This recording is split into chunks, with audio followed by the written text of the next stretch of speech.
La palabra evangelio proviene del griego y significa en su sentido original buenas nuevas o buen mensaje. En la cultura romana y griega, este término se utilizaba para anunciar noticias de gran importancia pública, como victorias militares, festivales, nacimientos de personas importantes, ascensos al trono, etc. Estas buenas nuevas eran proclamadas por mensajeros que recorrían ciudades para informar al pueblo sobre estos eventos, que afectaban al imperio y a sus ciudadanos. Los primeros seguidores de Jesús adoptaron esa palabra, evangelio, para transmitir un mensaje que consideraban trascendental. Para ellos, el evangelio representaba la buena noticia de la llegada de la vida, a través de las enseñanzas, muerte y resurrección de quien ellos consideraban el Mesías. Esta apropiación no fue casual. Al usar un término asociado con anuncios imperiales y eventos decisivos, estaban enfatizando la magnitud y relevancia de su mensaje. Esa transformación del significado fue profunda. Mientras que en el contexto romano, el evangelio celebraba poder, hazañas del emperador y del Estado, para los seguidores de Jesús pasó a celebrar esperanza, redención y promesa de vida eterna ofrecida a todos, sin importar su estatus social o nacionalidad. Era una especie de rebelión al imperio, una buena noticia que no surgía del poder político, sino de una experiencia cuyo origen sin duda era la religión judía, pero que con los eventos que protagonizó Jesús y se narran en los evangelios, ambas vertientes, la primera que consideraba a Jesús como Mesías y la segunda que no lo reconocía como tal, se separaban. En consecuencia, a todos aquellos que se convirtieron en seguidores de Jesús se les denominó cristianos, cuyo significado es ese: seguidores de Jesús el Mesías o seguidores de Jesús el Cristo, que para el caso es lo mismo. Y los que rechazaron a Jesús como Mesías y que siguen esperando la llegada de un Mesías Redentor, que cumpla las profecías descritas en el Antiguo Testamento de la Biblia, acorde al texto, en su mayoría se les identificará como judíos. Estos conceptos serán relevantes conforme avance la historia, puesto que el Evangelio de Marcos, y prácticamente cualquiera de los 4 evangelios, hará esta especie de diferenciación, en la que mencionando a los judíos, la referencia implicará generalmente a aquellos líderes religiosos que, esperando a un Mesías guerrero, no veían en Jesús el cumplimiento de tal promesa. Isaías 11:1. Saldrá una vara del tronco de Isaí, y un vástago retoñará de sus raíces, y reposará sobre él el espíritu de Jehová, espíritu de sabiduría y de inteligencia, espíritu de consejo y de poder, espíritu de conocimiento y de temor de Jehová, y le hará entender diligente en el temor de Jehová. No juzgará según la vista de sus ojos, ni arguirá por lo que oigan sus oídos, sino que juzgará con justicia a los pobres y arguirá con equidad por los mansos de la tierra. Y herirá la tierra con la vara de su boca, y con el espíritu de sus labios matará al impío. Entonces Jesús llegó a una sociedad que, al hablar del Mesías prometido, enseguida su mente se trasladaba a la profecía que decía: herirá la tierra con la vara de su boca, y con el espíritu de sus labios matará al impío. La llegada del Mesías implicaba que, para ese contexto histórico, un redentor literalmente heriría la tierra con la vara de su boca, y que el espíritu de sus labios mataría al impío. Por lo cual, en la lectura actual, comúnmente calificamos o escuchamos calificar como incrédulos o casi ineptos a aquellos judíos escépticos. Pero el asunto importante es que, viendo a Jesús pobre, hijo de un carpintero, de una madre cuya reputación estaba más bien manchada, negaban que él fuera el cumplimiento de esa profecía, porque, de ser así, ¿dónde estaba el Mesías que con sus labios mataría al impío? Por eso, en su mente cabían 2 opciones. Ese Jesús, sin honor terrenal o influencia política, mentía al decir que era el Mesías, o, si ese Jesús efectivamente era el Mesías, ¿dónde quedaría pues la promesa de redención política y justicia global? Como resultado, se enfrentaban a una situación complicada. pues sería necesario aceptar que Jesús decía la verdad acerca de ser el Mesías, y a la vez encontrar una manera en la que esa justicia global y muerte a los impíos también ocurriera. Aunque ese hombre aparentemente lo único que predicaba era amor.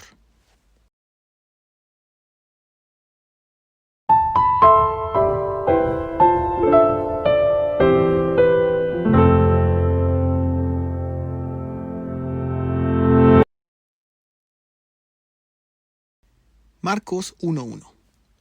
Principio del Evangelio de Jesucristo, Hijo de Dios. Una de las evidencias importantes acerca de los destinatarios de este Evangelio es su comienzo, en el que no se detiene para hablar acerca de genealogías o incluso el nacimiento del propio Jesús, pero sí para aclarar que Jesús es el Hijo de Dios. A pesar de que existen muchos lugares dentro de los evangelios donde Jesús se refiere a sí mismo como Hijo de Dios, existen menciones dentro del Antiguo Testamento que le indican explícitamente. Proverbios 34. ¿Quién subió al cielo y descendió? ¿Quién encerró los vientos en sus puños?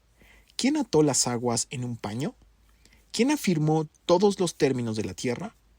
¿Cuál es su nombre y el nombre de su Hijo, si sabes? Por lo anterior, al comenzar Marcos con la frase principio del Evangelio de Jesucristo, Hijo de Dios, supone muchas cosas.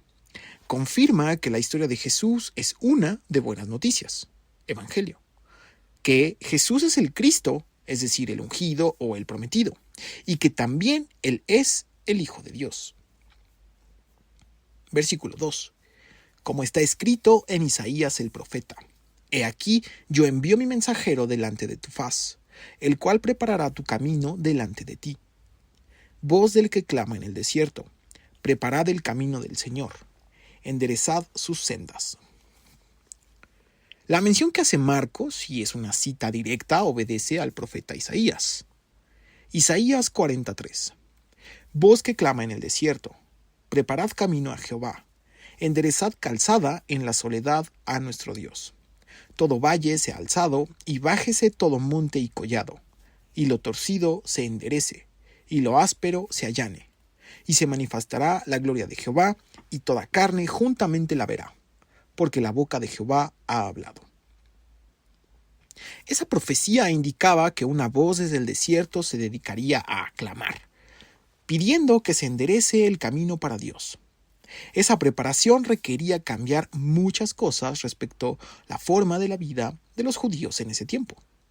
Esa persona, o esa voz, en el desierto, era Juan, conocido como el Bautista. Así que, para poder hablar de él, será necesario contar su historia.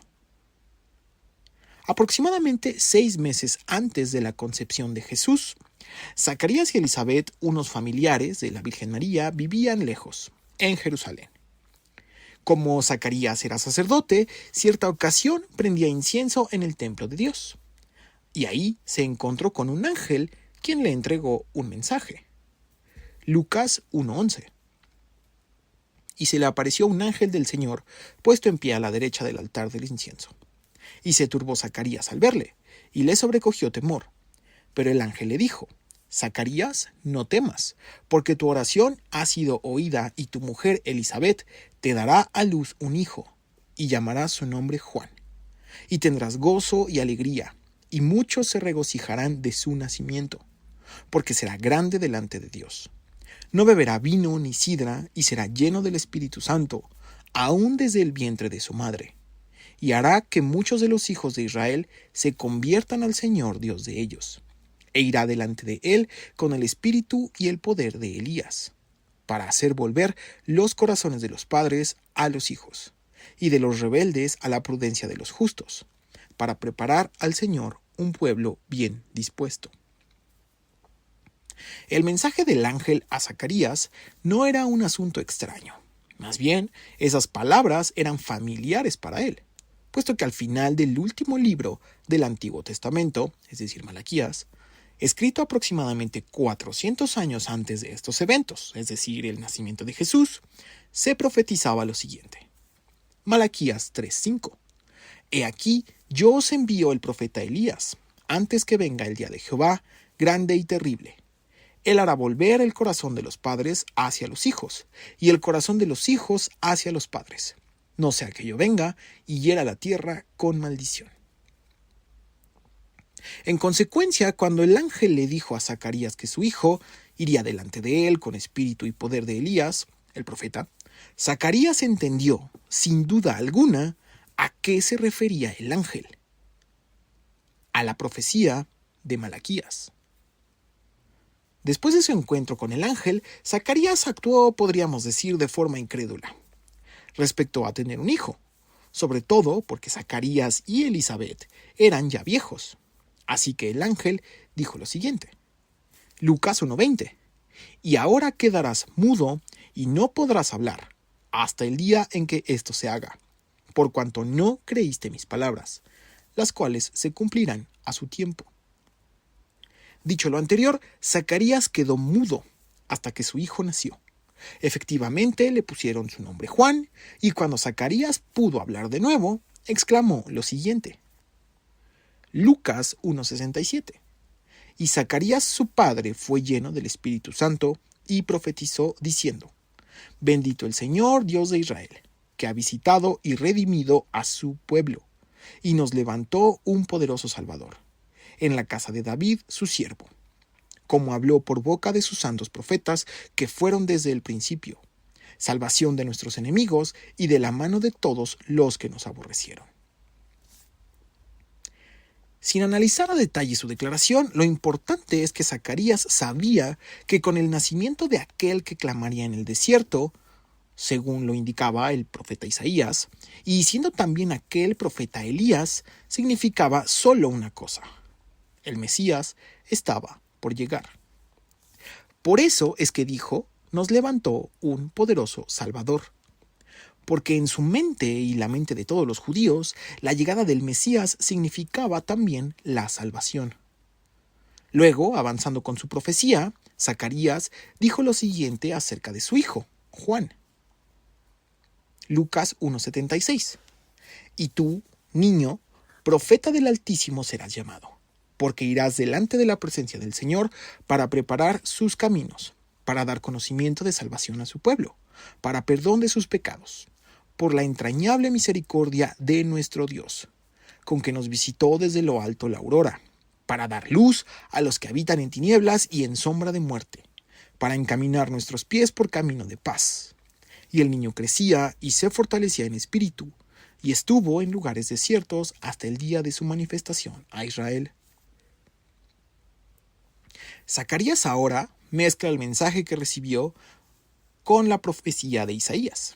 Y después de haber quedado mudo por su incredulidad, ahora, totalmente seguro, reconoce que su hijo Juan es el cumplimiento de esa profecía, que habría una voz en el desierto que prepararía el camino del Mesías.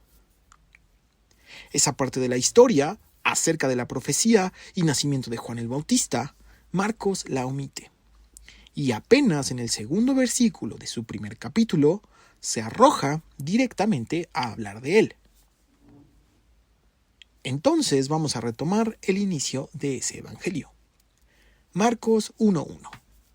Principio del evangelio de Jesucristo, Hijo de Dios, como está escrito en Isaías el profeta. He aquí yo envío mi mensajero delante de tu faz, el cual preparará tu camino delante de ti. Voz del que clama en el desierto, preparad el camino del Señor, enderezad sus sendas. Así pues, Marcos asume que el lector no necesariamente debe estar enterado de la historia completa de Juan, para comprender la de Jesús el Mesías. Pero para efectos de esta revisión, nosotros sí la consideramos necesaria. Versículo 4. Bautizaba Juan en el desierto, y predicaba el bautismo de arrepentimiento para perdón de pecados. Y salían a él de toda provincia de Judea y todos los de Jerusalén, y eran bautizados por él en el río Jordán, confesando sus pecados. Y Juan estaba vestido de pelo de camello y tenía un cinto de cuero alrededor de sus hombros, y comía langostas y miel silvestre. En su narración, Marcos mencionará a Juan una vez adulto, aproximadamente de 30 años de edad. Y cumpliendo la profecía dada a su padre Zacarías, él se encontraba en el desierto, apartado de la civilización y viviendo casi como un ermitaño. Bautizar simplemente significa sumergir o abrumar, como era la costumbre en alguna otra ceremonia judía.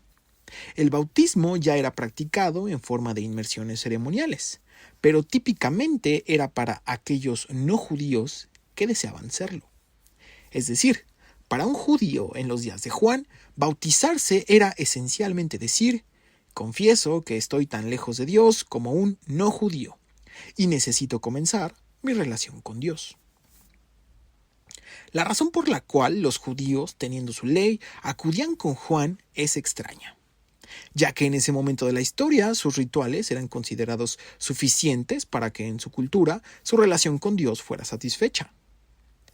Pero, como aprenderemos posteriormente, Juan era no solo el cumplimiento de una profecía vacía. Él era un profeta, y un profeta que le caía bien al pueblo, aunque su mensaje no era sencillo ni amigable, más bien áspero. Cuando un profeta judío, casi ermitaño, bautizaba en el río para arrepentimiento, los judíos entendían que el Mesías estaba cerca, y obedecían la profecía que Juan cumplía para enderezar sus caminos.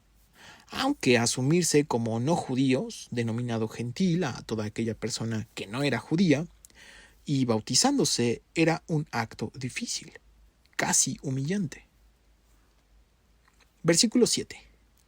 Y predicaba diciendo: viene tras de mí el que es más poderoso que yo, a quien no soy digno de desatar encorvado la correa de su calzado.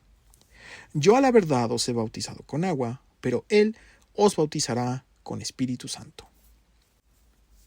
Juan, el Bautista, quien es el cumplimiento de las profecías de Isaías y Malaquías, en su mensaje proclama que aquel a quien prepara el camino es mucho más grande que él, y aún con el honor intrínseco de su posición como profeta, no daba espacio a ninguna clase de comparación. El Mesías prometido sería alguien tan importante que él, Juan, no era merecedor de abrochar sus agujetas. Es decir, que esa persona era realmente el Hijo de Dios. Finalmente entregaba otra profecía. El Espíritu Santo es conocido del Antiguo Testamento como el Espíritu de Dios. El problema, por así decirlo, es que la llegada del Espíritu Santo en la cultura judía era sinónimo del fin. Ezequiel 37:13. Y sabréis que yo soy Jehová, cuando abra vuestros sepulcros y os saque de vuestras sepulturas, pueblo mío, y pondré mi espíritu en vosotros y viviréis, y os haré reposar sobre vuestra tierra. Y sabréis que yo Jehová hablé y lo hice, dice Jehová. Esta profecía significa, entre varias posibilidades, que Jehová hará volver a su pueblo a Israel, dándoles nueva vida, y tal como termina la cita, pondrá su espíritu en ellos. Otro ejemplo, Isaías 59:19. Y temerán desde el occidente el nombre de Jehová, y desde el nacimiento del sol su gloria, porque vendrá el enemigo como río, mas el espíritu de Jehová levantará bandera contra él. Y vendrá el Redentor a Sión, y a los que se volvieron de la iniquidad en Jacob, dice Jehová. Y este será mi pacto con ellos, dijo Jehová, el espíritu mío que está sobre ti, y mis palabras que puse en tu boca no faltarán de tu boca, ni de la boca de tus hijos, ni de la boca de los hijos de tus hijos, dijo Jehová, desde ahora y para siempre. En este segundo caso menciona dificultades al final de los tiempos, en el que los enemigos de Israel lo atacarán. Pero llegará el Redentor, es decir, el Mesías, y defenderá al pueblo de Jehová. Y como conclusión, le dará su espíritu a todo el pueblo para siempre. Sumando lo anterior, el mensaje o la profecía de Juan el Bautista era clara. Él, Juan, era el precursor o la introducción de aquel Redentor o Mesías profetizado. Y por supuesto, una vez llegado ese Mesías, que arreglaría sus problemas políticos, Los haría libres, aplastaría a sus enemigos y como suceso final, el Espíritu de Dios viviría en ellos. Hasta ese punto, prácticamente ninguna profecía llegaba más allá, en términos temporales. Es decir, la llegada del Mesías indiscutiblemente representaba el término del tiempo, la justicia triunfando sobre la injusticia. Isaías 9:6. Porque un niño nos es nacido, hijo nos es dado, y el principado sobre su hombro, y se llamará su nombre admirable, consejero, Dios fuerte, Padre eterno, príncipe de paz.